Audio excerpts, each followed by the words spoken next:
नमस्कार मंडळी, first try किचनमध्ये तुम्हा सर्वांचं स्वागत आहे। आज आपण बनवलेले आहे साबुदाण्याचे वडे।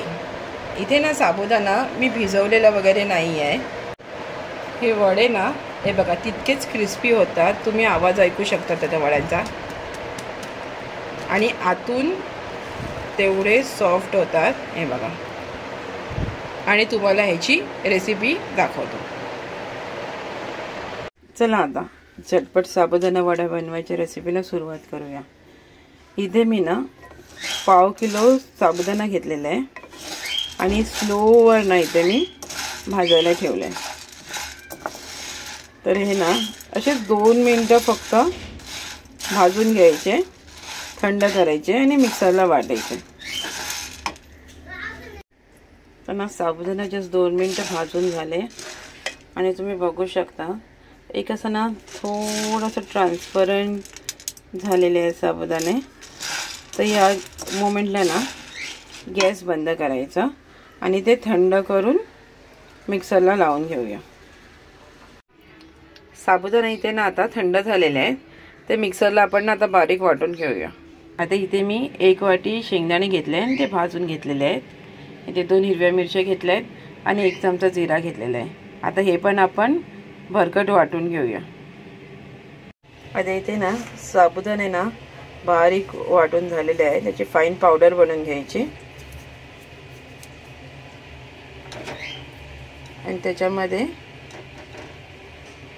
मी इथे ना 1 पावणा चमचा मीठ ॲड करते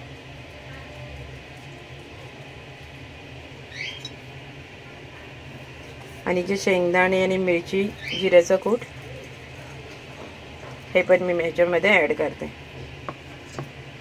इथे मी 3 बटाटे घेतलेले आहेत बॉईल करून, आणि बॉईल करताना ना त्याच्यामध्ये मीठ टाकलेलं आहे। ते ना आता या खिचणीने व्यवस्थित खिसून घेऊया।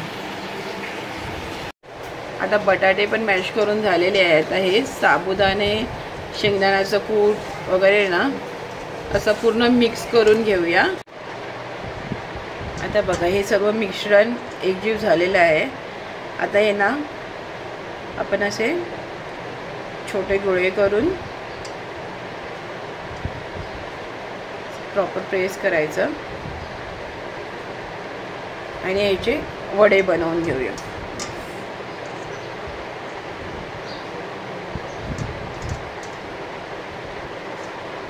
आणि इथे ना मी पाण्याचा उपयोग नाही केलेला आहे मळताना। जर तुम्हाला वाटलं रिक्वायर असेल तर तुम्ही थोडा पाणी ॲड करू शकता समजा, कारण बटाटे वगैरे जर कमी पडले कंपॅरिझन साबुदाण्याच्या ना, तर तुम्ही थोडं पाणी ॲड करू शकता। हे बघा आता मी असे वडे बनवून घेतलेले आहेत। आता हे बघा मी थोडे वडे फर्स्ट फ्रायसाठी बनवून घेतलेले आहे। आता हे कसे फ्राय करायचे ना मी तुम्हाला दाखवते। आता इथे ना तेल गरम झालेलं आहे आणि गॅस मी आता ना मीडियमवरच ठेवलेला आहे।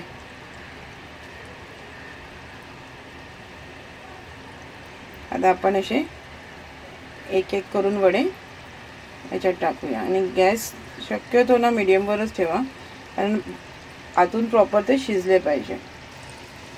आता मी वडे त्याच्यामध्ये तेलामध्ये तळायला टाकलेले आहेत। ते एका साईडने थोडे क्रिस्पी झाले ना मगच आपण हे करायचं, फिरवायचं त्याला। आता मध्ये त्याला हात नाही लावायचा, आता वडे फुटायचे चान्सेस असतात। बघा तुम्ही बघू शकता आता वड्यांचा छान कलर चेंज झालेला आहे। आता एक फक्त 2च मिनटं हे करूया, फिरवून घेऊया आणि सेम त्या साईडला पण तसा कलर होऊन द्या, मग ते आपण वडे काढूया।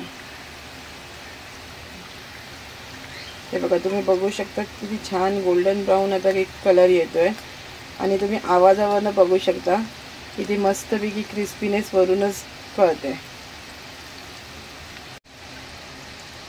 तर आपले वडे ना बघा दोन्ही बाजूंना क्रिस्पी रेडी आहेत। आता हे आपण एका बटर पेपरवर असे काढून घेऊया।